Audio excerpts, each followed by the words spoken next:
सभी दर्शकों और भक्तों से प्रार्थना है, निवेदन है, कृपया आज का सत्संग बहुत महत्वपूर्ण है और सभी भक्त साधक बहुत ध्यान से सुनेंगे एक एक बात। जो भी आपकी भक्ति में, साधना में जो भी संशय बन रहे हैं, संशय क्यों बनते हैं? अज्ञानता के कारण। हम जो अपनी स्थिति समझ रहे हैं अभी, वो होती नहीं है। सिर्फ मन आपको ऐसा दर्शाता रहता है कि आपका भजन बहुत ठीक चल रहा है, ये मन दर्शाता रहता है, ये स्थिति नहीं होती। इसीलिए सत्संग होता है। आप बहुत ध्यान से सुने, आज बहुत ही सूक्ष्म विषय है ये। आप अच्छी साधना करेंगे, आप इसी जन्म में अगर दुखों से बचना चाहते हैं तो निश्चित ध्यान से सुने। जितने भी साधक हैं, जो भी आपकी साधना है, ये सबके लिए है। अब आप ध्यान से सुने।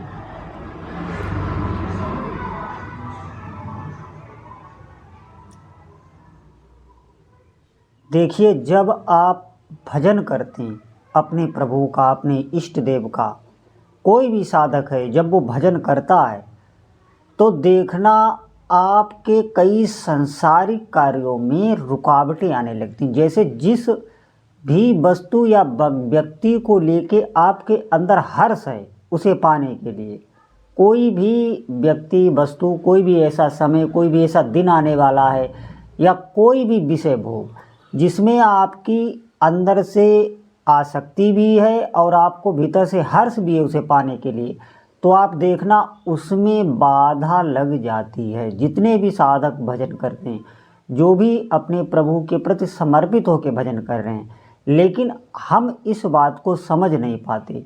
ये बहुत बड़ी कृपा होती है प्रभु की। ये क्यों ऐसा वो करते हैं, इसी बात को हम समझ नहीं पाते और इसी के लिए सत्संग होता है। अब आप ध्यान से सुनना, ये क्यों करते हैं प्रभु? वो इसलिए करते हैं कि अनंत काल तक हम उसी में डूबते गिरते आए, हम कुछ समझ ही नहीं पाए। अब जब इस जन्म में प्रभु की कृपा से, भगवान की कृपा से भजन में चल लें, फिर वही मन हमें गिरा रहा है, तो बाधा इसलिए उत्पन्न होती है कि आप उधर ना जाएं जहां बार बार आप गिरते रहें, इसी संसार चक्र में, इसी शरीर से सुख दुख भोगते रहें। अनंत शरीर हमने बदले, वहाँ आप न जाएं, आप भजन की ओर रहें। निश्चित मानिए प्रभु की कृपा होती है, लेकिन हम उसे उल्टा ले लेते हैं, हम उल्टा भजन छोड़ देते हैं। अरे ये सांसारिक वस्तु, व्यक्ति, पदार्थ, ये तो सबको प्राप्त हैं, तो आप जाके देख लें उनसे, क्या थोड़ा भी उनके चित्त में प्रसन्नता है? बिल्कुल मेरी बात माने, बहुत अशांत हैं वो, बहुत अशांत हैं। और जो आपको लग रहे हैं कि बहुत खुश भी हैं भोगों को लेके, उनके पास सब संपदा है, वो खुश हैं, तो वो बहुत बड़े अज्ञानी है। भोगों में सुख, जो इस संसार में सुख मान बैठा है, वो तो बहुत नीचे स्तर की बुद्धि है। आप ध्यान रखना, उसे आगे क्लेश अभी पुण्य है, ज्यों ही उसके जो पाप रूपी कर्म आएंगे फल के रूप में, फिर आप देखना उसकी हालत। क्योंकि वो पहले से ही इस असार संसार में जो दुख रूप है, उसमें सुख बुद्धि किए हुए। आप पर प्रभु की बहुत कृपा है और इसीलिए प्रभु अपने भक्त को ये दिखाते हैं। जो भी उसके वो हर्ष, जिसकी आसक्ति है संसार में, जिन जिन भोगों को आप बहुत पसंद करते हैं, जो जो भोग या दृश्य या घटनाएं को लेके आपके अंदर हर्ष बना हुआ है कि ये हमें मिलने वाला है, ये हमें मिलने वाला है, उसमें बाधा इसलिए ही लगती है कि प्रभु आपको उधर लगाना ही नहीं चाह रहे। हाँ, अब आप घबराना नहीं, अभी आपको भजन करना है, उस स्थिति तक प्रभु आपको पहुंचाएंगे। आप ध्यान से सुनना इस बात को। आपको बिल्कुल ये नहीं घबराना है कि हमारा भोग छूट जाएगा, संसार छूट जाएगा। आपको भजन में ही लगाना है। ये सब आपके आस पास मंडराएंगे, मैं आपको सत्य बता रहा हूँ। आप भजन में जब लगेंगे तो आपका अंतःकरण जो धर्म है वो प्रभु के चरणों में समर्पित हो जाता है।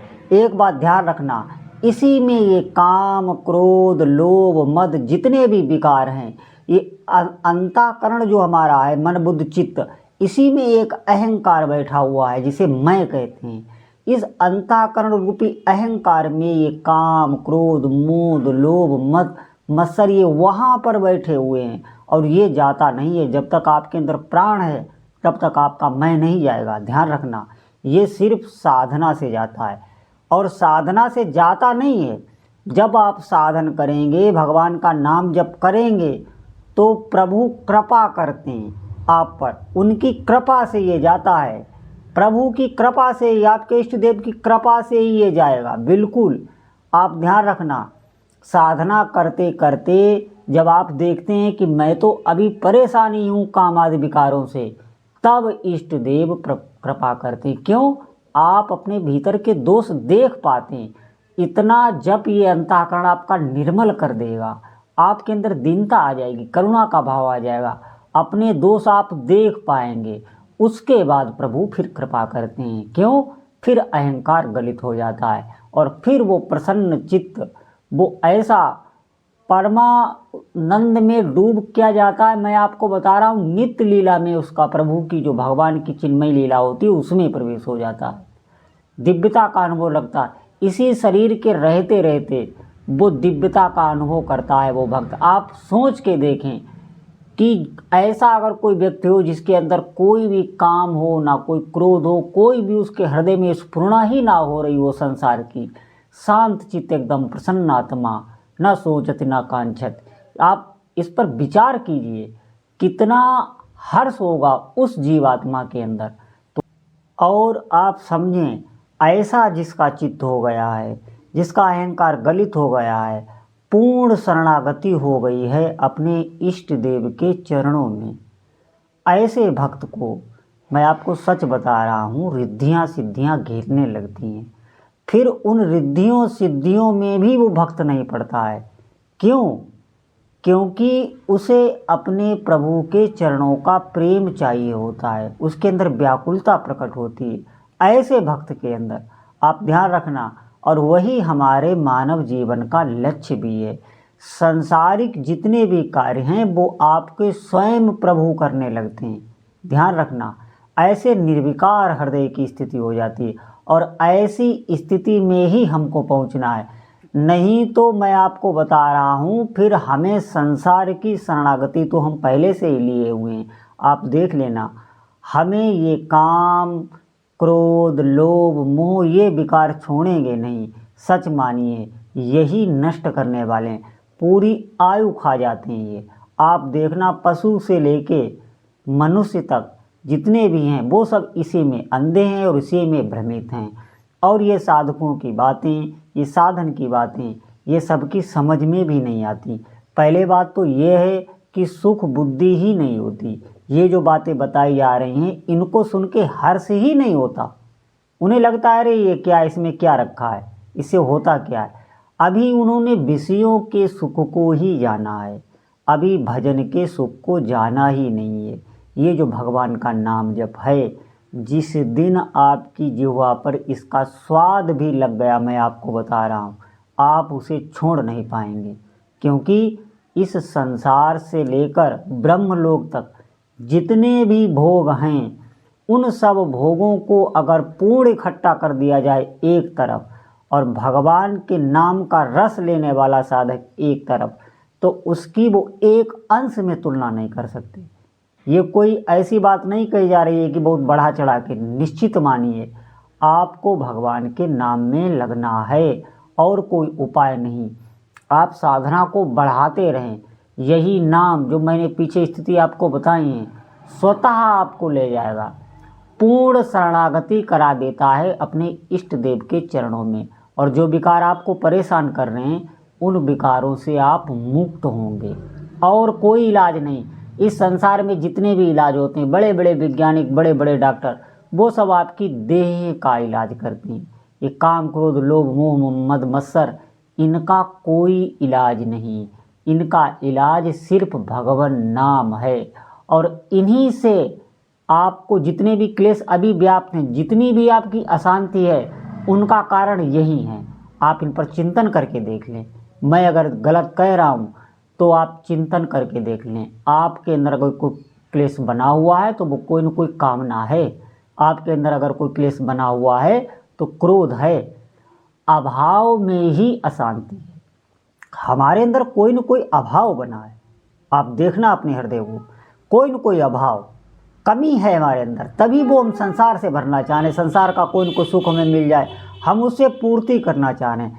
अभाव ही आपका नष्ट हो जाएगा, निश्चित मानिए। आप पूर्ण हो जाएंगे। और फिर इसके बाद भी है, फिर पूर्ण के बाद आपके प्रभु के प्रति भाव बनने लगेंगे, उनको सुख देने के भाव बनने लगेंगे। इस पूरे संसार में आपसे सबको सुख ही सुख मिलेगा, दुख किसी को नहीं मिलेगा। निश्चित मानिए, बहुत ऊंची स्थिति ये होती है। ये हृदय के आनंद की बात, ये ऐसी बात है कि आप भजन करें, आपके खुद समझ में ये आ जाएगी प्रारंभ से ही। ऐसा नहीं है कि बहुत समय आप कह रहे हमें तो समय बहुत लग गया है, मैं भजन कर रहा हूँ। देखिए, भजन का एक नियम है, आप भजन कीजिए, महत्व बुद्धि भी भजन पे कीजिए। अभी हमारी महत्व बुद्धि संसार में, हम भजन को इतना कीमती नहीं समझ रहे। आपकी महत्व बुद्धि हो जाए फिर आप भजन कीजिए। महत्व बुद्धि का मतलब इससे ही हमें सब कुछ मिलेगा। अगर भजन नहीं, हमारे पास नाम नहीं, तो हमारा जीवन व्यर्थ ही है। ये संसारिक भोग पदार्थ, इनकी कोई वैल्यू ही इसके आगे नहीं है। ऐसी धारणा तक अगर आपके अंदर बन गई तो भजन के प्रति आपके अंदर महत्व बुद्धि आ गई। और फिर आप भजन करके देख लेना, वो भजन आपको हृदय को देखिए कैसा शांत करता चला जाता है, सुखी करता चला जाता है। और जो भी वस्तुएं आपको चाहिए, जिनके लिए हम बहुत दुखी हो रहे हैं, वो अपने हाथ ही आती हैं।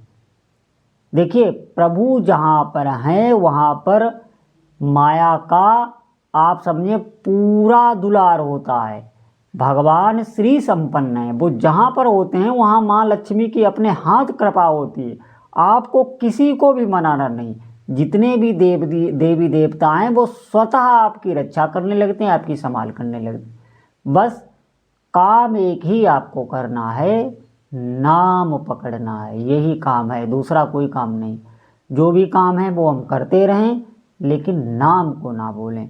तो सभी साधकों से बार बार अनुरोध है कि साधना में लगिए, समय को व्यर्थ बिल्कुल ना कीजिए। बोलो जय जय श्री सीताराम।